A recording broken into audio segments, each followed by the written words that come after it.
In the country, things tend to move at a slower pace. Except for the man with the yellow helmet.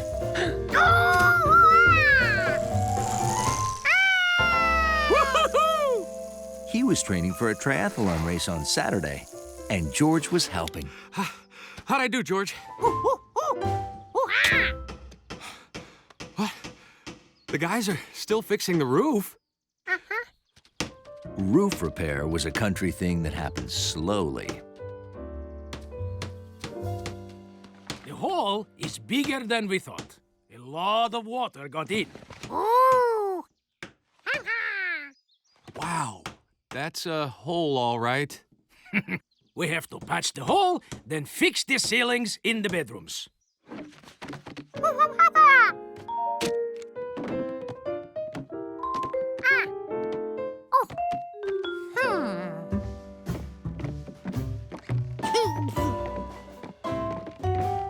Is that my bed? Yeah, the upstairs will be downstairs while we fix the hole and the ceilings. Oh, I wonder how George will be with sleeping in the living room. That's a pretty big change. When it comes to change, monkeys bounce back quickly. But there are drawbacks to having your bedroom in your living room, especially after dark.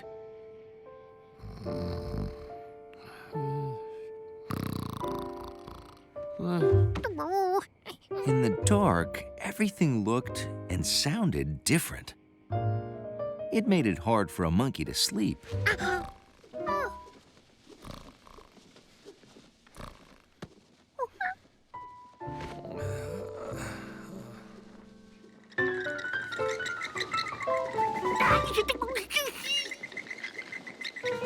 What's that? Well, what do you know? Bats! They must have come in through the hole in the roof. This way, guy! Oh! Oh! I wish I were a bat. Then I could see in the dark, too. They can't exactly see when it's this dark. They use their ears instead of eyes. Okay, out you go!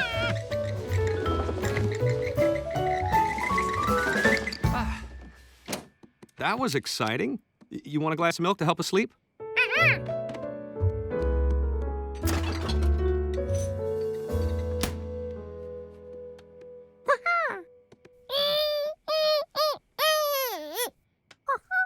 Well, bats screech to find out where they are. They can't see in the dark, so they have to use a different sense. You remember senses, George? We have 5 of them. Sight, sound, taste, touch, and smell.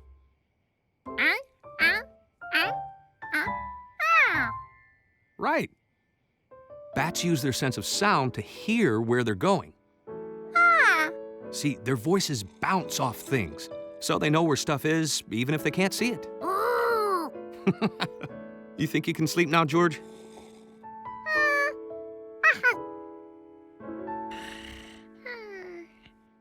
The glass of milk worked like a charm for monkeys.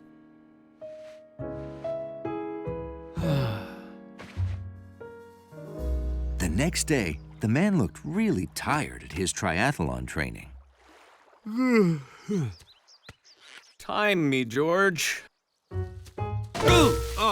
Once I find the lake. George hoped the man slept tonight. And he did. But George didn't. Now, what would help him fall asleep?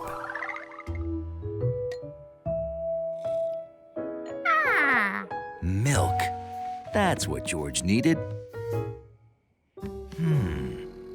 He didn't want to wake the man. He'd have to find his way to the kitchen in the dark.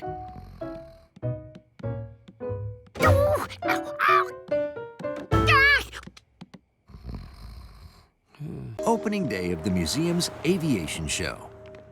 And if there's one thing monkeys, dogs, and men with yellow hats are amazed by, it's flying machines.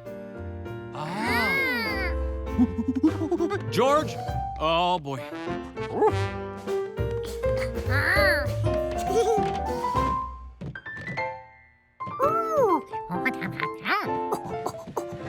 Yeah, that's a propeller. Propellers move a plane by pulling air in through the front of the propellers and blowing air out the back.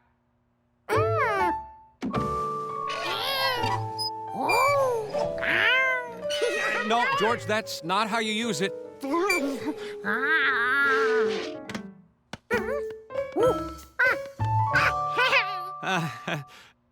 Meanwhile, Hundley was enjoying a Hundley-sized air show.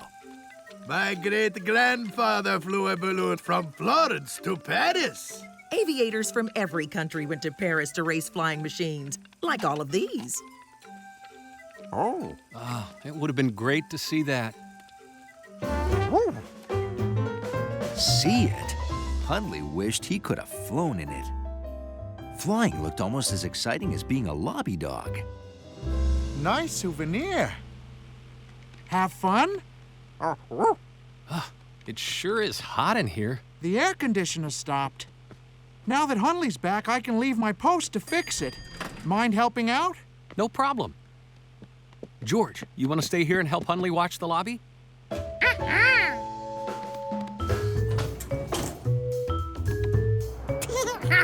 That fan made a strong wind.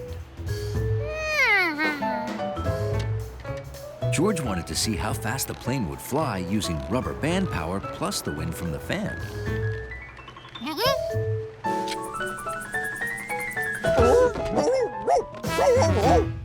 But all Hundley wanted was to do his job and enjoy his balloon. His balloon? He'd let go of the string.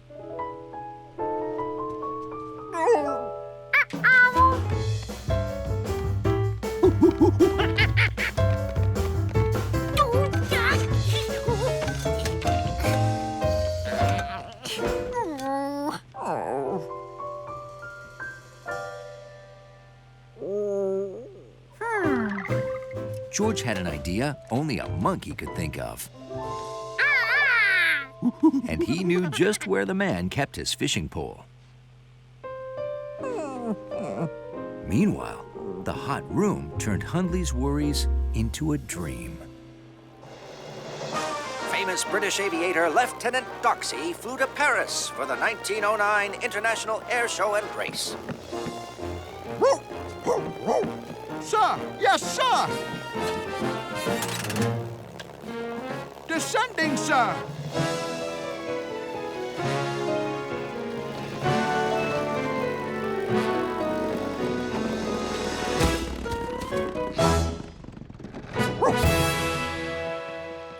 Daring bipedal aviator Mademoiselle Wiseman was also competing.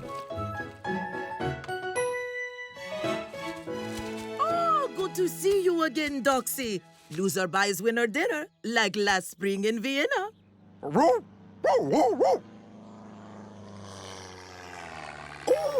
isn't that daring American flyboy, Chuck Monkey? Chuck Monkey was the first pilot to fly over the North Pole. Accidentally, but he did it.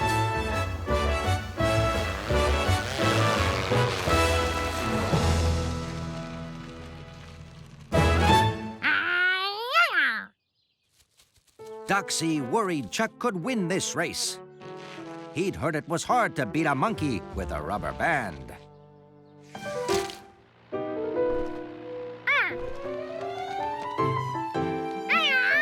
And there was the dynamic Leaning Tower team. Ciao, Chuck de Monkey.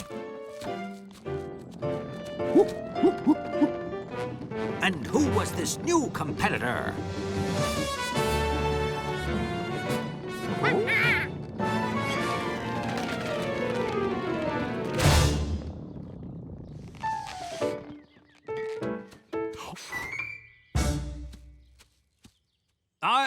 It was a big day at the museum.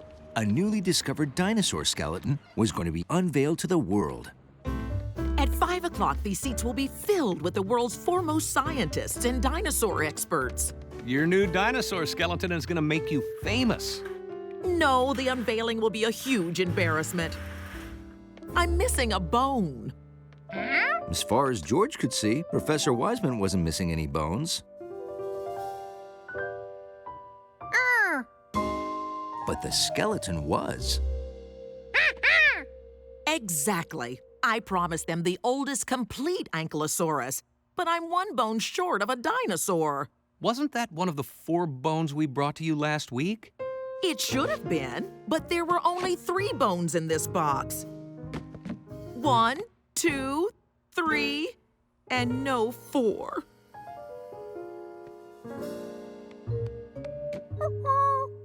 Are you sure you packed all 4 bones in that box? Let me think.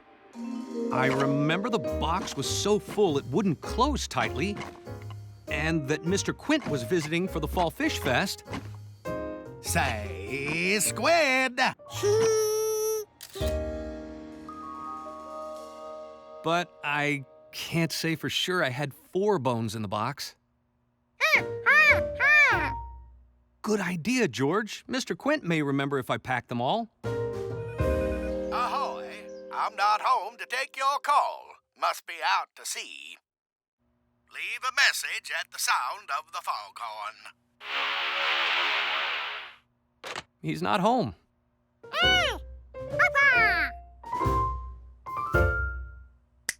Of course. Mr. Quint sent us the photos he took of his trip to visit us. They might show how many bones I packed. We'll go check.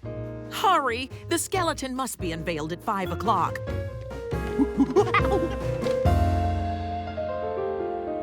Now, where did I put those photos Quint sent us of his visit?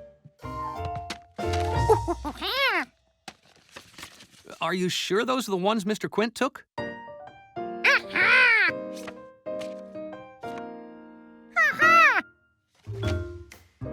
All this shows is the box wouldn't close because the bones didn't fit.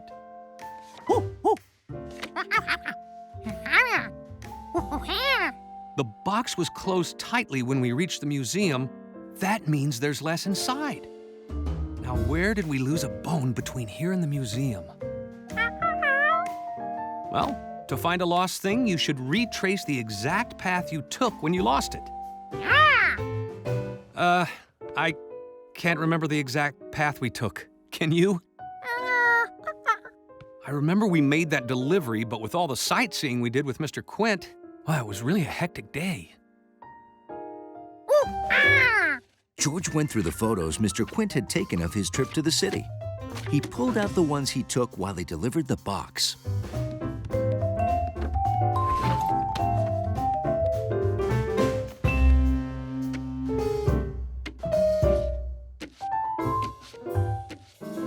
I get it. That's where we started, and that's where we finished. So if we put the rest in the order they happened, we can retrace our path and find that bone, hopefully.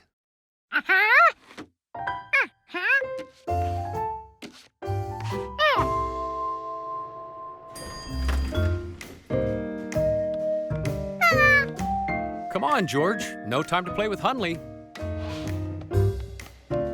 We started right here, so where do you think we went next? Okay, we left home, ate soup, bought fruit. I fell in the lake. We went to the museum. Let's retrace the path. First stop, Pischetti's.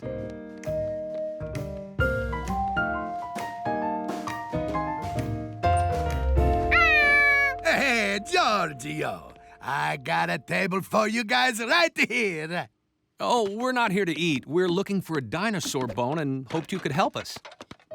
Oh, don't you have to dig to find those?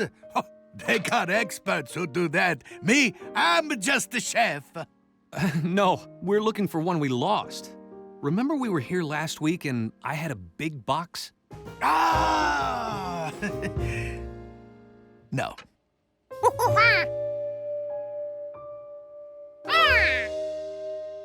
Si certo! That picture helps me remember why I don't remember. When you're friends with scientists, you never know when you might be called for a science-y mission. Like helping chart undersea volcanoes in Hawaii.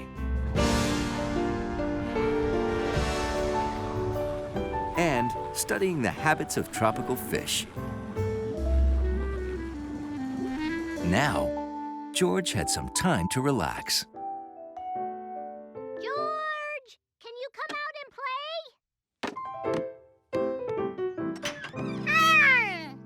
Huh? This was the first time Allie had shown up for a play date in a box.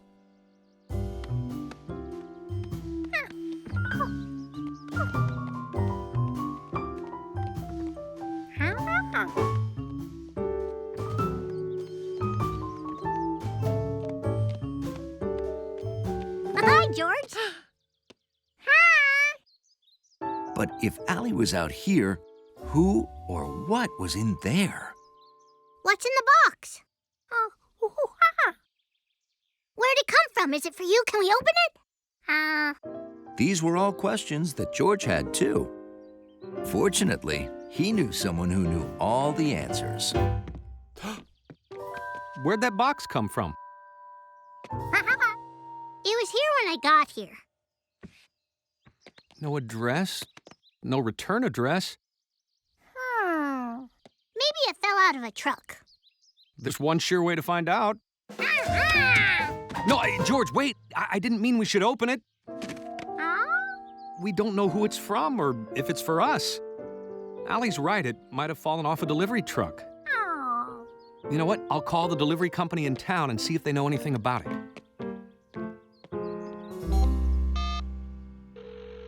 Lost and found? I'd like to report a package I found in my yard. Hold. A box that big? I'll bet whatever's inside is the most awesome thing ever. It could be anything.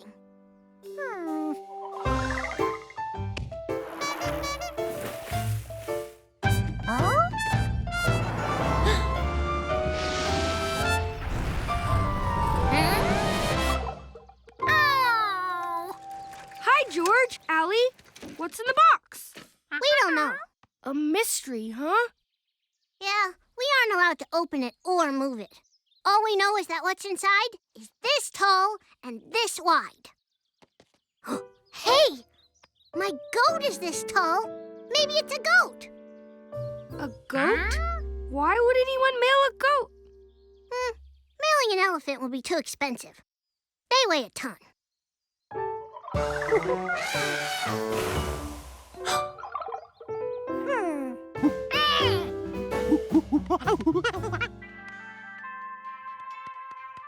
Allie gave George an idea. If they knew how much the box weighed, that would give them another clue about what was inside. 20 pounds. What weighs 20 pounds that could fit in that box? Oh, I know. 20 pounds is what a 20-pound goat weighs. Huh? I'll show you. Allie's right. A 20-pound goat weighs 20 pounds. Then again, 20 pounds of anything weighs 20 pounds. So, it could be anything. I keep thinking a 20-pound goat. Maybe because you've been looking at one? If only there was a place you could see every 20-pound thing that would fit in a box that size. Then he realized there was.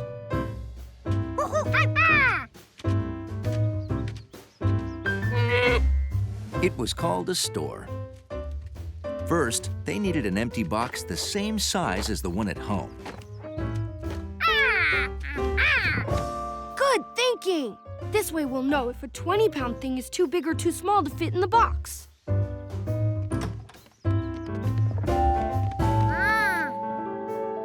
Luckily, the country store had everything. Pillows were the right size. But George needed to find something heavier.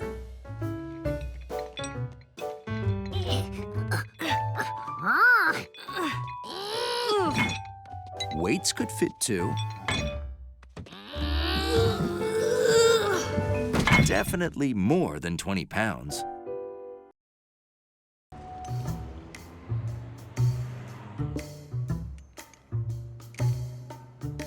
A good super spy is always in demand. Double O Monkey was no exception.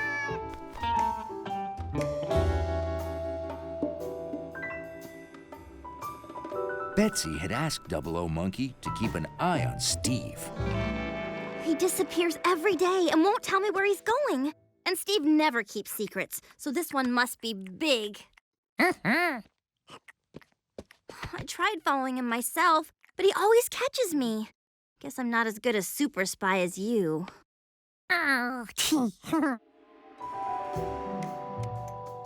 Betsy was worried that Steve was making her another good luck gift for her dance recital.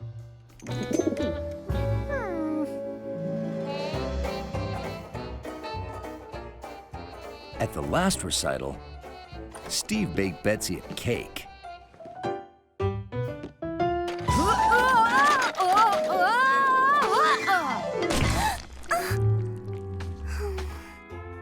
The time before that, he brought flowers.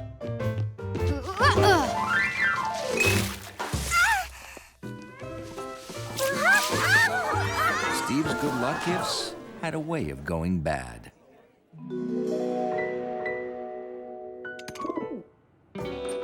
Betsy wanted Double O Monkey to follow Steve and blow the lid off his potentially messy plot.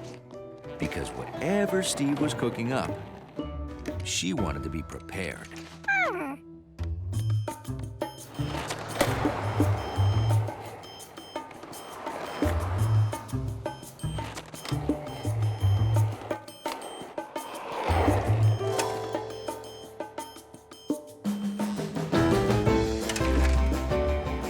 Betsy said when she'd followed Steve, he'd gone through the park.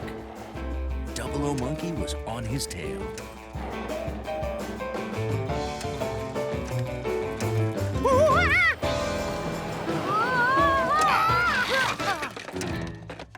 George, what are you doing here?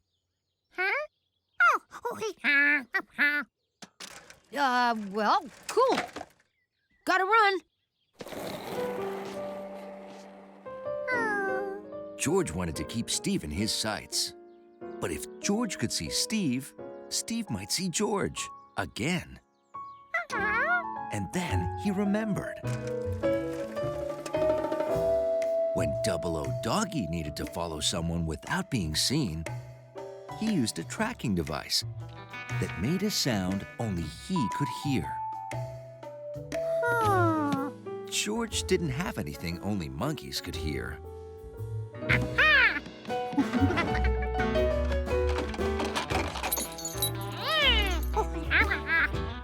But he did have a tracking device that didn't look like a tracking device. A keyring for my favorite soccer team, the Metropolis Ringers? This is so cool! Thanks, George! Listen to that team spirit!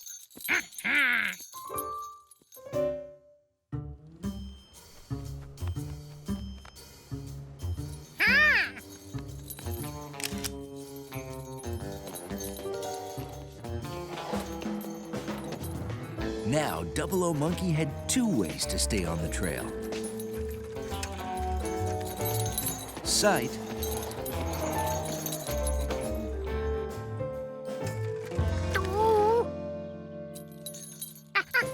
and sound.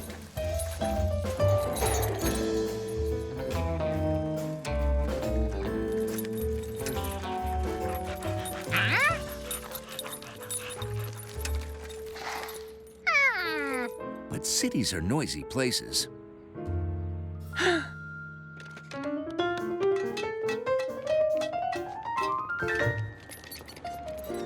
Double O Monkey couldn't hear or see Steve anywhere. Luckily, super spies used more than two senses. He'd use his nose. But there were a lot of sniffs to sniff.